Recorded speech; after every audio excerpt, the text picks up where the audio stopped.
host, and my co-host, Catherine.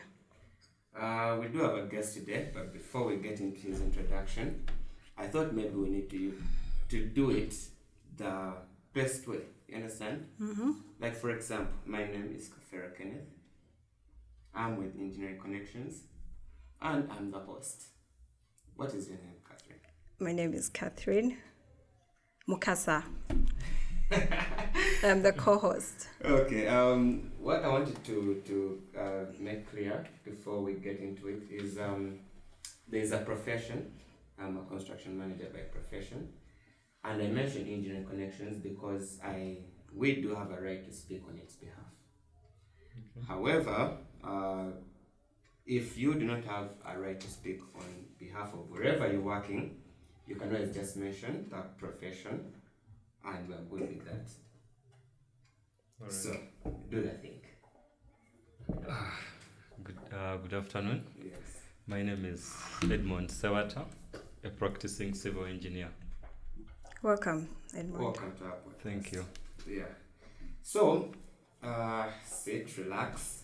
This is just a normal conversation, and we didn't want to go into the entire 4 years, 5, 6 of your studies, then into your practice. We just want to pick your mind in a couple of things. And I know in your practice with your stature and years of experience, I think you've come across some of these situations. Particularly what I wanted to get into is I want to discuss construction compliance, both on the side regulatory and the side of just as the practicing people. That is, of course, the client side and the worker side. So, construction compliance, what I wanted to maybe to be most exact is the licensing of when someone is going to build, that process, right? Yeah, and if you've done probably for private and corporate, you could start there. Just take us through your experience with it. Okay, thank you for having me. Yeah. For the licensing, it's always always a client comes up with an idea with his architect. Okay. And maybe like if it's a storage structure, you get a structure engineer involved for the structure drawings. Okay. And then basing on the magnitude of the structure, you may need a mechanical, electrical, and plumbing engineer. As well. Then the project managers and the whole team, the way it is. And then, like after drafting the drawings and certifying them with like a registered engineer and also a registered architect. Could we maybe also just veer on just how do they get them certified? Let's say this is for the benefit of our viewers and listeners. Okay. Maybe someone has their drawings out there, or someone wants to start initiating projects. What's the starting point? At the starting point, obviously, after drafting the drawings, you print them out. We are like in blueprint format. Then I would say like an engineer, registered engineer, gets his stamp and stamps them after reviewing them. And then exactly, reviewing, of course, certifying and everything. And from there, he takes responsibility when he stamps. Oh, so whatever happens is on him. Is from that drawing, and they trace it back to maybe those drawings. It's on that engineer. Exactly. Okay. Exactly. He then like after that, you can go and submit them, for example, to KCCA if you're in Kampala. Okay. Then the Wakiso municipality. If you're in Wakiso, then there is Kira. All others. So, like after that, they also review them, maybe give you comments. Either they can reject, or they can also certify. After that, they also take responsibility. Okay, is there a fee involved in all this? Yes, of course. Yes, that is what we wanted to know. They are termed as taxes actually. It's not a fee. their government taxes. So, and for the registered engineer, let's say, because there are so many people who do, let's talk about let's not talk about the, what can I call it? The right way. Process. I'm talking about the right process. I want what is happening out there, because some people do have the drawings, and I don't need to be an engineer to actually be very good at AutoCAD, right? Yeah. Exactly. Yeah, however, an engineer can review that, right? And if it's up to his standard, they can get me the stamp. Yeah. So, But so but also, is it right though? Let's first start there. Is Right. that For you to have the drawing? Yes. Yes, it is right. Because, for example, there are some people who are just fresh out of college. Yes. They are practicing with some firms, but still he can have his side hustle of drafting plans. Okay. So he can draft it, then later on he takes it to his superior Okay. to check it and then certify. Okay. Yes. So with there is no actual fee. It's just like how lawyers do it. You can find someone who charges you $1 million for the same, right?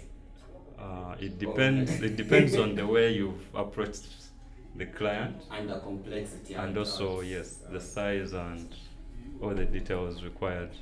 Okay, so that's that. Then KCCA, the fees, do they also depend on the complexity? How do they charge the tax? For them, they it depends on the size. Okay. They charge per square meter per floor. Okay. Yes. So if I'm going to have just one floor in the middle of town, I would pay less than someone who's going to have in the same plot.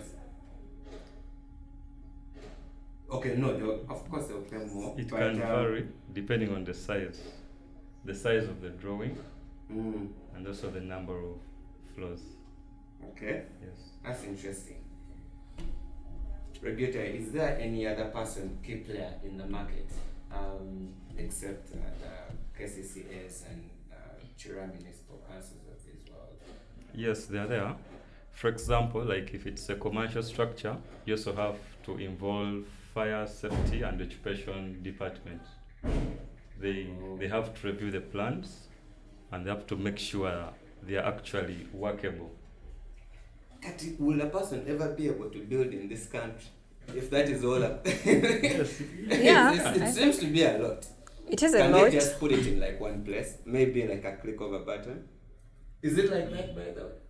Actually, that's what I wanted to ask. Yeah. If you're going through, for the benefit of our viewers, if you're going through this whole process, and from initiation, you just have a concept, and you need to draft it. Fine, I'll find an Edmond who can draft it for me. But for also other new young engineers in the field. Okay, it's something that has always bothered me. Is there a place where we know, you can go here, these people certify drawings? Or I feel like everyone is, I know someone. There's a guy who can do that for me. There's an architect who can do it for me. There's a structural engineer who I can, because I've seen this where someone does the drawings, and then there's a guy who can a structural engineer, you run to another person to certify the drawings. Then there's an architect, you run to another person, and this is just for connection. And Is there the entire time you're bleeding money? exactly? You may not be bleeding money, but you see how you. Can there be some kind of organization, some place drawings? A handled like this or a handled like this, because at the end of the day I feel like it helps with it might, and I think it really might help with issues with KCCA falling buildings and stuff like that. If it has they're centralized, everyone is doing their own thing, and at the end of the day when you're running around for these stamps, it's like a bargain, like what you say, at one point, if it's a 2-story building, someone is going to pay maybe, I'm not even sure, 800,000 for maybe an architect. Yes. Another person will pay 2 million for almost the same thing. Yeah. Is there? Can there be a standard to this? Anyway, it's possible, though it's expensive if you follow the standard. If you Oh, he's talking the like, truth for now. example, it's like what he can charge you per square meter. Okay. Per square meter, if you go in like what in reality, then you're going to be charged expensively. Okay. And then, like if you want a group of people to handle your work, for example, what they do for commercial, like what the big building, the commercial ones, they go for consultancy firms. Okay. So now in a consultancy firm, you will find that they employ different professions in all the different fields. Okay. So you They can have find the surveyors, service. they have architects, they have like I would say the engineers, the structural engineers, and they can also recommend a contractor for you, or someone to actually do The works for you. the construction, of which they will follow up. Okay.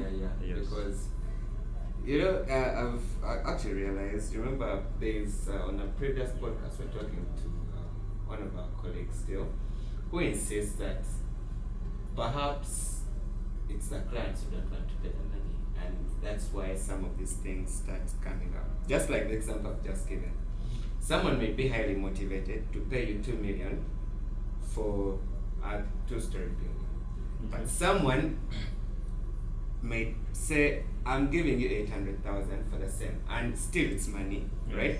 However, I feel like the level of of interest And commitment. and Or the commitment, profession is yeah, that they will use. exactly, Yes. will be Compromised. less, yeah, actually to be compromised. And the reason why I don't know, maybe are these stamps digital? Someone needs to tell me. No, they're No, not. they're not. But then something else to to guide you more. Like for example, when an architect and a structural engineer do stamp the drawing, they have not yet committed on supervising the building process. They have committed that what is on paper has been analyzed and is And right. is right, okay. So when like your drawings go to KCCA and they're approved, you have now to come and make I would say a contract with either the same engineer, or you can get another engineer or another architect of your preference Who can execute? who can now supervise The works. the works, because who can now always come in the field and follow up with the contractor or the site engineer, and also to guide them. So basically you find that there are many people who play roles in this thing. And then after, actually, when, for example, KCCA has approved your what you're drawing, it is you to always invite them most times. They keep on coming, but there's some crucial points where you're supposed to call them and be like, come, check. For example, Before I'm you going to cast proceed, concrete before I proceed. Okay. So, Okay, that's But does that happen? If I may ask? it happens on the projects that I've participated. Actually, it has been happening. Oh, You that's- always contact them and they come in, or they even sometimes give random visits out of the blue. okay. That's So nice. still on that, there's fire safety and whatever. What does the review board do? Does that come in after? Now that one comes in, for example, when you're building, they keep making random visits to follow up what is going on. So in the market. all of this is really about, it's really crucial for commercial. Does it spill over to private building? Let's say I'm building just my house, my personal house. Residential? Yes. Yes, it does. They're supposed to always come and check. Doesn't that increase the price of what I would have paid? Of course, Idea. obviously, it does increase the price and the costs actually, but as a rule, for example, in Kampala, Standard. for the standards, there is always supposed to be an external auditor who has to come in, which is KCCA, audits your work and gives you Go ahead, approvals. perhaps. Yes. And this also happens even in between for private. Yes, it does. Though for commercial, now at the end, they come in and inspect the final works that you've done so they can give you an occupation permit. If you've not been inviting them, then they will not give you the occupation permit. So how does the permit help you? Is it for like the next phase of works? No, when you're done. The Like I'm permit saying, when I'm- allows yeah. now humans to occupy the building. The building. Yeah. Okay. Yes. Okay. So, since we've had a slight understanding of at least what's on the regulatory side, now we wanted to go into the compliance versus, and this one is an open discussion, use opinions really, because we wanted to understand the compliance on site, right? And we know this because we've all been on site. Like the cost of it, right? Versus it's one, let's even first talk about like its utility. By utility I mean, is it It's use. worth it? Yes, it's use. Like for example, you are required to have people on your site with helmets, right? And reflector vests and all that. But you're going to find that as you're juggling the costs on the client side, because you owe them a fiduciary responsibility to keep their costs down, but as well as you owe your workers responsibility of safety. So which one actually, in your opinion, of course safety goes first, but if you're to buy, for example, these helmets, the person is working on the ground, right? Is that something that plays into like, does the client really choose to take the standard side, or whatever happens, they probably tell you to reduce that cost? Like how it has been happening, especially for private, because I know commercial people at least can pay.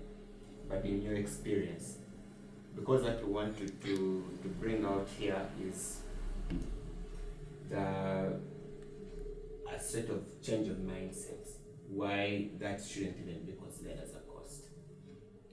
Okay, basically, safety like always has to come first. Yes. And leave alone the costs, even if it's cost increasing, you have to incur this, because like if someone does lose his life on your site, you are liable to answer how it came about. And then I would say KCCA has to come in always to check people safe when you're doing the construction, because even before they give you a job card, there is a card that shows records that they have visited and everyone is visiting. They normally tell you these things. They give you some sort of orientation. The helmets, the reflector jackets, the hoarding to keep out unnecessary passers-by, or idlers, or thieves. Yes. So always, KCCA always comes in whenever they visit the site, be it KCCA or the Workso Council. They have engineers, they employ engineers who always visit different sites. So that one is non-negotiable. It's non-negotiable. So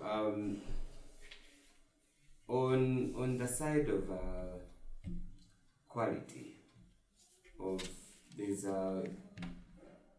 garments we use, because there are some really safe that you find on the market, really out there. And like for example, Kathy, if you see the helmet of 5,000, 7,000. Okay. there are those of 5,000, by the way. Yeah. And they are there, and they are being literally allowed into our market.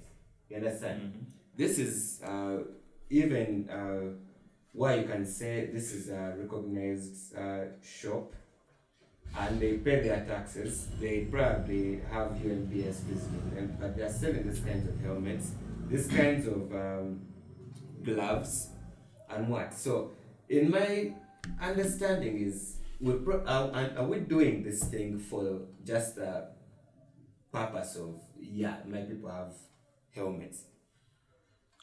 For safety, I kind of believe it's a culture, and it's something as the Ugandan industry in the construction sector we're still picking up.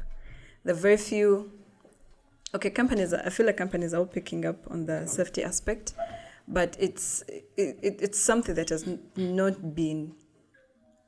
Okay, I'll put it this way: people have been doing safety for compliance, for the sake of compliance, not really understanding it deeply, like why you should have a helmet. If you're talking about different helmets, yes, they do exist. The different prices, the different standards to them. The light ones, the heavy duty helmets, and at the end of the day, if we understand the culture of safety, and this is only possible from like the heads, us, the supervisors, the heads of the contractors, down to the last person, down to the casual guy. So if someone is maybe away from falling debris and that they're probably either moving material or then open space, they can have the helmet of 5,000. Yeah. Vis-a-vis someone beneath, somewhere like down in the floor, down in the basement, in a confined space, they'll need a helmet of like 20,000 because there are different standards to them. Yeah. But safety we're still in a phase where it's just compliance, not culture, not I'm supposed to be on site. And in triggers, you're like, I'm going to site and you have a check. Where are my boots? Where's my helmet? Where's my vest? It's after, until you get to site, you're like, oh, I'm required to have these. Then you're running around to look for them. So it's until we get there that would understand and appreciate safety. What do you think of that? For the quality, of course, the impact varies. For example, like if a debris are falling, it's not just putting on a helmet and you go under them. You just have to demarcate and stop the workers. Okay, so there's a lot more that goes. There is a lot more than what you wear. You have to divert the workers and make sure where, for example, you're throwing the debris, it's not a walkway. Yes. And you actually do demarcate walkways. Yes, you do with the red tape. That's the work of a health and safety officer. Yes. So let's paint a best case scenario before we go into this one, because I feel like this is going to be a heated debate, and I will be on the side of the money, you guys. You guys need to make me see. No, like I said, it's culture. Like if culture is I don't know, like at the end of the day, we need to see it as, like you keep saying, of course it's a cost. It comes really at a cost. That's inevitable. That's not something you can deviate around it. No. Unless otherwise you're going to be limited to what you can achieve in construction. Okay, I'll be the devil's advocate here, right? Okay. Now, you two guys, I'm going to ask you, in conjunction to one, I'm going to give you a painting of what I would go through to construct my own house, right? And I want to use your people's heads. And we go through the right way of doing it. You understand? And at the end there, we'll have a debate on that cost versus utility. Is that okay? That's okay. Okay. So, I do have like some land in Chira, right? What I'm going to do, I'm going to head over to a friend of mine who knows some AutoCAD. I should probably show him a couple of pictures, 5, 10, like I want something like this. And I'll prompt them to do something for me, a little bit. And I'll put that at, I don't preempt figures because these people budget to settle later. So let's probably just say it's a good price, right? Then from there, I'll probably ask him if he knows any registered engineer or architect and to get these stamps. So I would keep my budget a little bit lower and I would have those drawings and still use him as well to now start working on who am I going to talk to in the compliance office, right? Okay. To get these drawings approved. Then at that point, I'll just call him on need basis and I will have a fundi build my house. The typical House. Ugandan way. Okay, so yeah, we all do this. This is he explained How's that for the process is this. But I get what you're saying. And I'll also go back to one of our first podcasts. When economy where, I'll be honest, we cannot afford the how can I put it?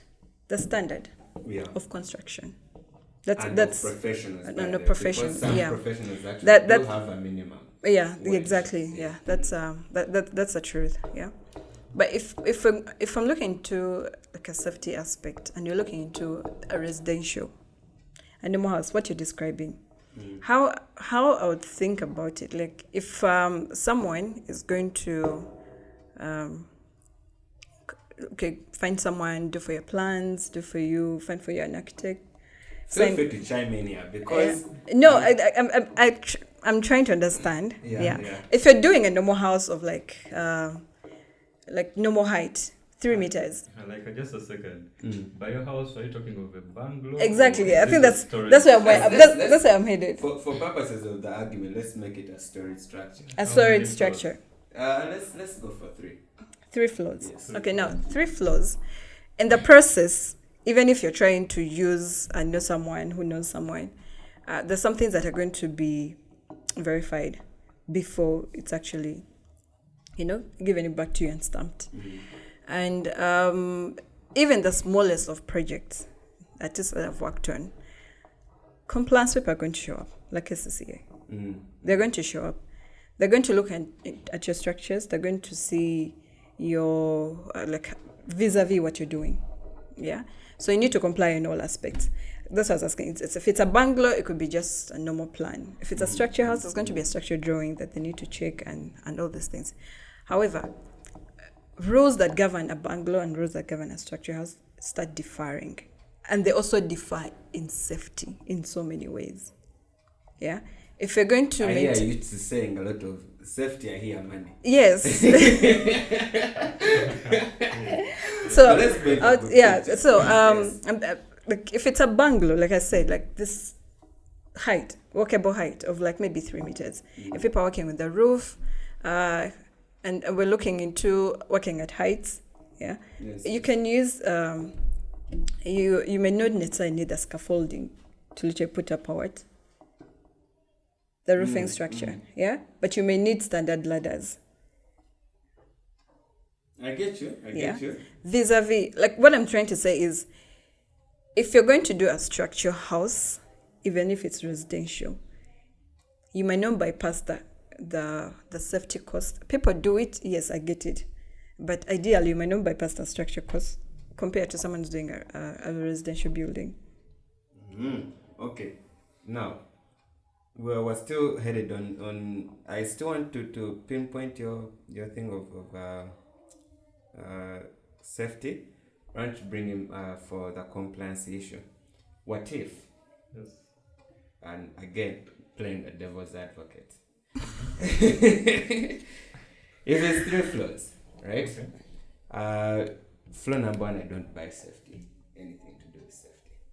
I start buying from floor number 2 onwards.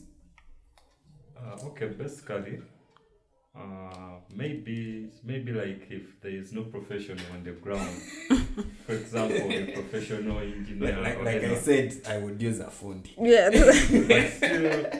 but still those people are at risk. And like I said before, cutting costs, in the end you may end up spending more. And that's a For part. That's a example, point people don't. You said, you get someone who knows how to do AutoCAD, to draft in AutoCAD, and he drafts for you a plan. Like it may reach the architect, then he's like, no, this And is rejects it. substandard work, or the structural engineer. If it bypasses them and gets to, let me say, to the regulator, like it may fail one part or the other. Because already you're so far in and you've already spent that money. Exactly. Because now, like that side, we have physical planners, we have surveyors, we have structural engineers and architects. At one point, it may fail to work out. It's like getting into like a house and you're coming direct into the kitchen or to the bedroom and then you go to the sitting room. Yes. It doesn't work out. So you and need also, professionals to... Maybe just to put a comment on there, there are some houses where you enter and the bedroom is literally where the sun is the hottest at the hottest time in the day. You understand? Exactly. Now you find that like an architect follows all that. You will get the direction of the sun or the direction of wind when it's raining. Because like it makes no sense to put a window where like a wind will blow in the rain through the ventilators. Okay. So now we've come to a consensus about the safety. You're convincing me. We're getting there. Now, the cost of the professionals. The cost of the profession. In my picture, like I said, perhaps maybe a fundi on site constantly, and perhaps I get myself a professional engineer to visit in once in a while, let's say a week or bi-weekly, right? Compared to having maybe a site engineer and probably a foreman and whatever the ensemble is. And also for the benefit of our listeners, perhaps we can mention some of these names of the stakeholders on site so that they understand what those people actually do there. Like maybe straight from, because you mentioned project manager and downwards. Usually, how is the hierarchy for that? Basically, for example, like if you go through like a consultancy firm, you're supposed to get a like a project manager. He will charge you, but still he will save you some costs. Okay. So now, like for him, you'll have to follow up even on the consultants. Has he come to do his work? Has he come to visit site? Okay. Then in the costs, the purchasing of materials, he will also try to cut down the costs. Using his expertise. From wastage, from wastages and all that. So you see, guys, project manager, tick. I also vouch for that one. Next guy. So after the project manager, there is an architect. Okay. An architect, of course, he drafts the architecture drawings and supervises the spaces. For example, you may get someone here, he puts a toilet next to a kitchen. But when you get an architect, we've seen this. He will not do that. Okay. And then now, like if it's a storage structure, you need a structural engineer who is going always to present. Always. Okay. Who is going to make sure the structure stands. The architect designs. He can put the living room, the bedrooms, and 10 floors, even 100. But the structural engineer makes it stand. Okay. He puts the columns, the grade of concrete, the steel bars. And also checks the quality. Okay. So, I also vouch for that one. This is you. This is where you come in. Me, I'm a civil engineer. What's the Civil difference? engineer. What's the difference? I can also play the structural part. Though I'm not yet registered, I'm just in the process. To be a structural engineer, you have to be registered with You have to be UIPE. UIPE. You have to first practice under someone, then later on, you can become a corporate member. We are rooting for you. We're rooting for you. So I'm just in that direction. Okay. So next guy. Following the hierarchy now. Do we need some still, safety and yes, safety. Okay, like after Yes. We need a safety officer. Carry on. after that, maybe the contractor, who is the site engineer. Okay. So now that one will actually have to sweat with the workers on site, and he has to make sure he keeps his name by providing quality, but still being supervised by all the members that I've mentioned. Okay. So now under that, he has to employ a healthy officer. He employs, let me say, workers in the different departments. He has to actually know how to interpret the drawing, because So just to also get this straight, does the contractor have to be a registered engineer? nope. Wow. Okay. But it can be basically, maybe the contractor, it can be a business or person. Yeah, exactly. Oh, okay. Because in Uganda, I can wake up and register my company, so and so engineering or contractors. Yes. Then I pay my taxes. I have a friend who wants to build a very big structure. He's like, hey, you have a construction company? I do. Begin.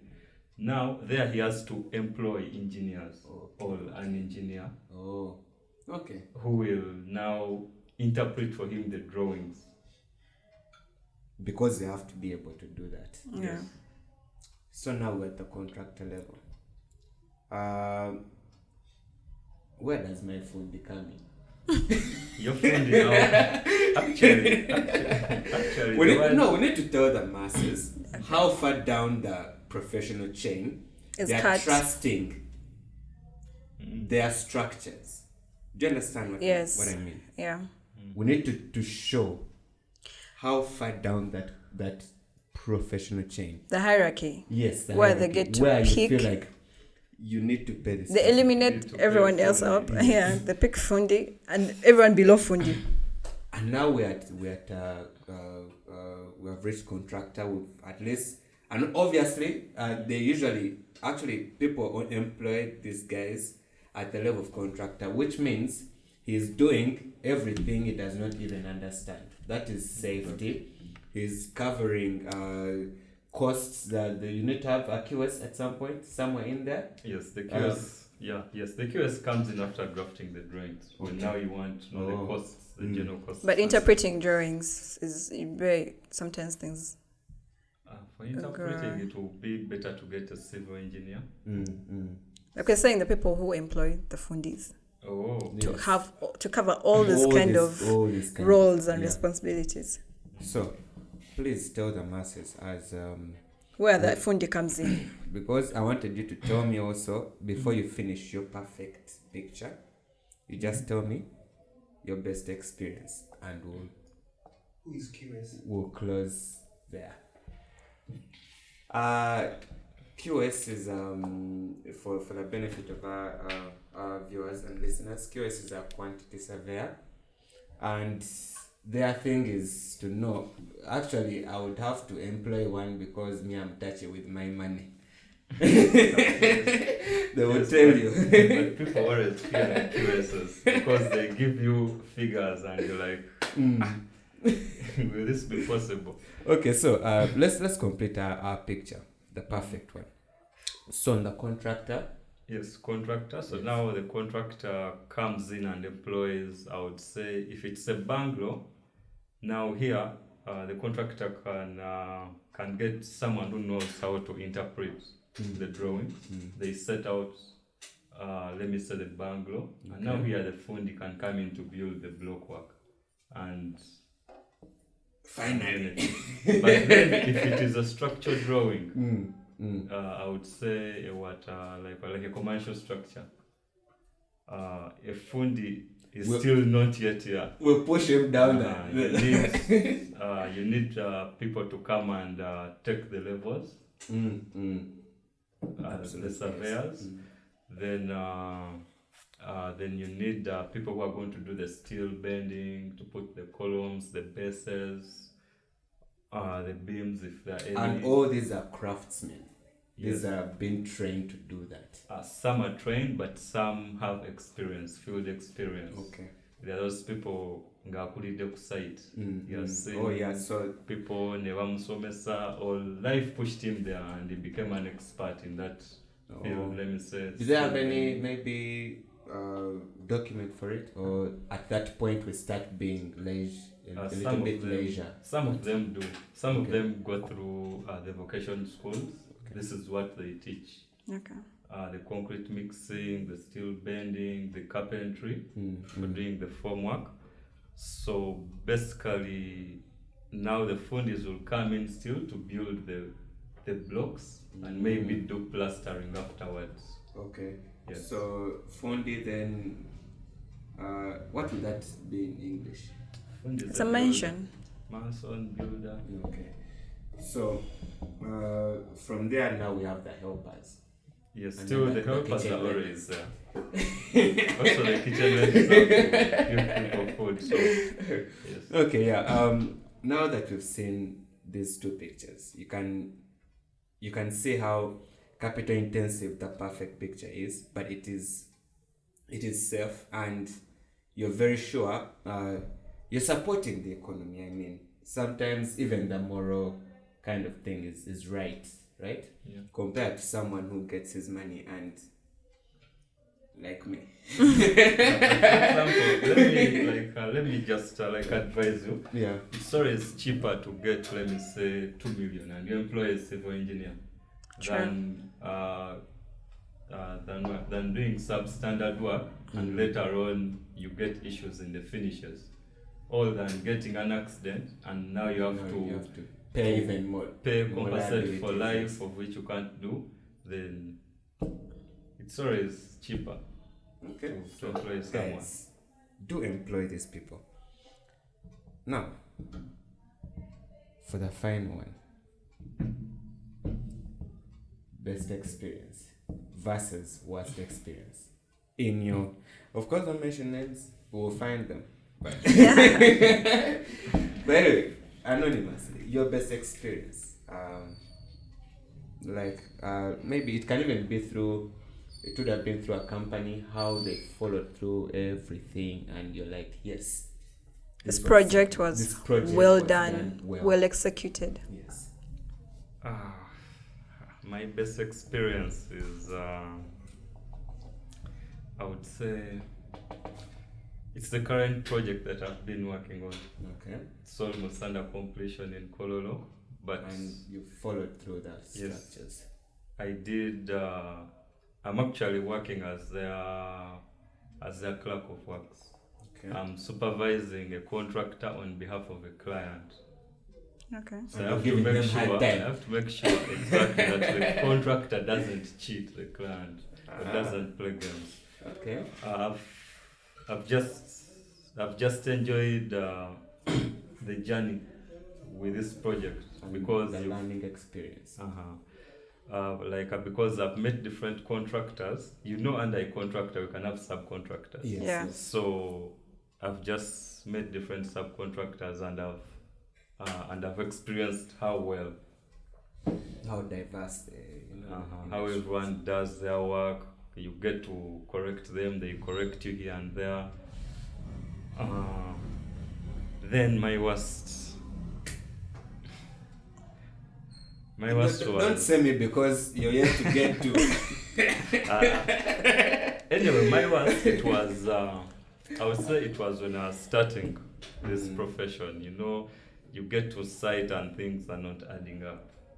So you feel, first of all, turned down on all the 4 years you've been sweating, let me say at campus. Yes, You're yes. like, oh my God, is this what I signed up for? But when I persisted, things became better. I just saw myself Right, taking with steps. experience. And Yes, with experience. So, because right now I can also stand and take on a site No, it is as very a interesting. civil engineer. Congratulations, sir. Thank That's you. All right. Maybe if Kathy, you have a word. How was tell- this? This time the spotlight is not on my co-host. please. It's not me, not today. She will have a time. Next time I'll tell you. No problem. But yeah, thanks for coming through. It's been a wonderful conversation. Maybe someone out there will pick the reasons why some of these things are done. All the reasons why it's imperative to actually get professionals for your works. Instead of, like how he calls them, the fundis. We go to school. We study for reason. And then we come out jobless. And then you prefer to get funders to actually do your buildings. It's sad because some of your parents, some of you have kids doing this kind of courses. So at the end of the day, it doesn't make sense. The math does not math for us. At the end of the day, yes, I have more experience in this, and I'm saying it. And she hit the moral I did. stats. I did. Yes, it explains a lot, and it started off as something people used on the residential scale. I could totally understand if you just want to do a small thing like a poultry house, and you're going to need Edmond here for a poultry house. Yeah, I get it. A fundi can like set a small structure and put it up. However, you've taken this to another level. You've taken this on a commercial level. You've taken this. You find someone using this kind of setting for a building of like 3 floors. It doesn't make sense. I'm telling you. And if you're trying to beat the costs, you never beat the cost and you never see it. Because I know that something goes wrong, then you have to fix it. The small costs of fixing here, this didn't come out well, fix it again. 2 years on the road, it's still like something goes wrong, fix it again. You lose. If you combine this money, like he said, get a profession and give him some amount of money. This saves you a lot. And yeah, like let's not waste resources teaching kids these things, and yet we know we can't even employ them. It doesn't make sense. Thank you for that. My heart is out. Yeah, and also thank you for hosting me. Actually, just to hint, like on her point, the costs that you're saving to employ someone who is giving you cheap labor, you're going to spend more, like on fixing or forcing things up. Okay. For example, like 10th floor, if you're on the 10th floor and you found that the building is a bit tilting. It's starting to To shift. To shift. Yes. It's not plumbed well. Yeah. Exactly. Now at that stage, you may need now to employ the professionals to come and correct and fix the problem. And it's going to be cost you even expensive to cost. Expensive. Yeah, we've all seen these things where the fundi you get on site can't even interpret drawings, especially the structural drawings, the bar bending. These things seem like minor, but if you bend them the right way but don't align them the right way, it still affects the structure. Because I've seen like it doesn't work out actually. Exactly. Or so if you put the smaller size of bars instead of using the big ones. The big ones, yeah. So we had started going down that path. Yeah. But let's conclude. I'll preempt our other conversation with you, just in case we have the chance. We shall get into a little bit of oil and gas and everything I've been saying. Versus, because now those are people who don't joke around. Yes. Right? So maybe we'll have a conversation about that next time we have the chance. But for now, thank you. Thank you too. Thank you, Edmond. And goodbye. Thank you. Goodbye, everyone.